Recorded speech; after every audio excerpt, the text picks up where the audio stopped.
5 teams for Freminet, let's get straight into it. As you know by now, Freminet is a physical claymore DPS. I don't think he has to be run as a shatter unit, but he does have benefits if you do. For example, if you trigger shatter, he gets more skill damage from his passive. For that reason, we've got C0 for hydro application, Beneficial for superconduct and off-field damage. I don't think you should sleep on Layla either. She has a passive where she gets 2 stacks when teammates use their skill. When she has 4 stacks, she shoots out cryo stars, so with Freminet spamming his skill with his burst, Layla is going to be shitting out them stars. You could even experiment and give Freminet 4-piece Thunder and Fury to use his skill more, although I personally don't recommend it. You'll have to commit a lot of resources to build such a niche set of artifacts, and he already synergizes well with 4-piece Pale Flame, but I imagine 4-piece Thunder and Fury will be fun. This next seems similar but trades comfort for more damage. C0 and Beidou work well as the defensive units in Sucro's Taser, so I enjoyed trying them out here. Having no Fischl means less particles for Beidou though, so she'll need a lot of energy recharge. I used around 200 and that'll be enough against mobs, but if you're switching into user skill every now and then, that'll help too. You could even give C0 Favonius Sword instead of Sacrificial Sword to help a little. The crit rate you get from Rosaria's passive in the Cryo Resonance means you can build more crit damage and other useful stats like energy recharge on your other characters. This seems similar to the first, but we've traded the superconduct Fischl gives us for the extra damage from Yelan. The Hydro Resonance will make Layla's shield stronger too.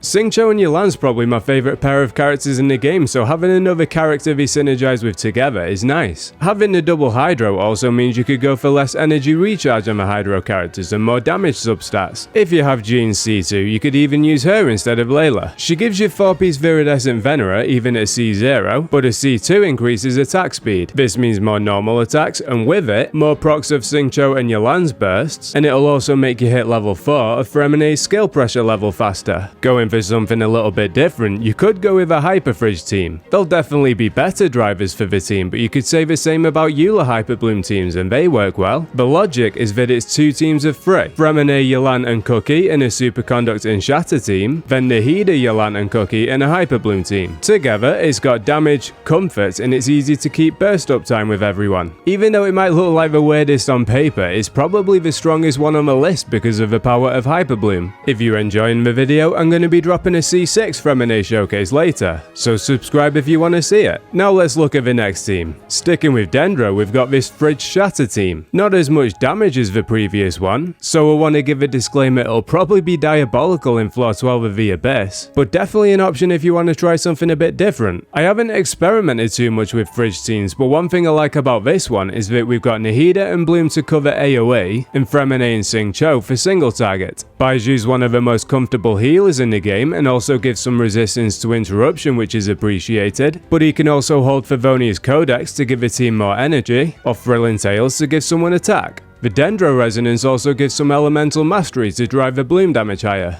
If you'd rather swap him out for a Cryo character for the Cryo Resonance, or Kokomi for the Hydro Resonance though, you can do. Baiju's just a flex. I've got him in there because I like him as a character, and the game's easy enough, you can just play who you want. For the last team, we've gone with characters we used in the other teams, but I also put Zhongli in there with him being on the current banner with Freminet. He's the strongest shield in the game, and reduces the opponent's resistances, so he provides the team with a lot of value. You might not like the fact he could end up stealing shatters from Freminet though, so running Rosaria instead of Yelan is an option for a pure superconduct team. At C0, I'd give Freminet a 6.5, but bear in mind that's not a bad score on my ratings and he gets value out of all his constellations. I really like his aesthetics a lot with the robot penguin and the Bioshock helmet. The biggest downside is you can't freeze bosses, which means you can't shatter them. If you can't shatter them, he can't trigger his passive for more damage from his skill. Without that, his damage is a little underwhelming. If you like this video, I'll be dropping the C6 Freminet showcase later, as well as guides for the 4.1 characters soon. Subscribe if you want to see those, and take it easy.